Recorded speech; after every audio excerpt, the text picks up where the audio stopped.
I need your help troubleshooting Danby dehumidifier problems. Danby dehumidifiers tend not to auto-restart after a power failure. That means you need to go down and turn it back on after a storm or power fluctuation. I was already aware of that, when it was not running for a few days after the last storm, though it would not have made much of a difference in a flooded basement. The Danby dehumidifiers have problems with automatic defrost not kicking in, which is important in a basement. When the thing freezes when the temperature is below 60, it won't defrost.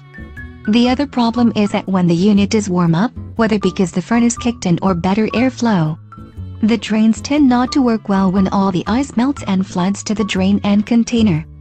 The continuous gravity drain does not work well, in any circumstance. It is supposed to run while the hose dumps the water into a sink or outside, but it does not do that very well. Pity they cannot fix that. Danby is supposed to have a plug that keeps water from draining into the water reservoir, but I have not heard much about how well it works. Theoretically, you could find out by getting a new Danby dehumidifier.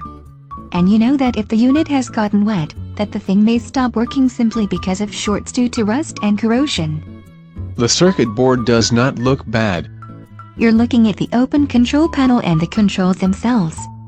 It could easily be corroded on the inside, and you wouldn't know it until it shorts out or dies. I'm more annoyed about the lack of water collection, and the continuous drain issue. The alternative is emptying the water container every day or two, depending on how humid the basement is. But if the bucket is floating in a container of water, even continuous drainage is not good enough. If the bucket was floating in the water, I'd know why the dehumidifier was not working. However, it is not that wet, just a puddle under the dehumidifier that never goes away. The most likely cause of that is a float that stays below the water level, or a float switch that does not shut off when the float says the water is close to overflowing. I can get a new float switch. You can test it by lifting up the float to the level where the unit should shut off, and seeing if it actually shuts off.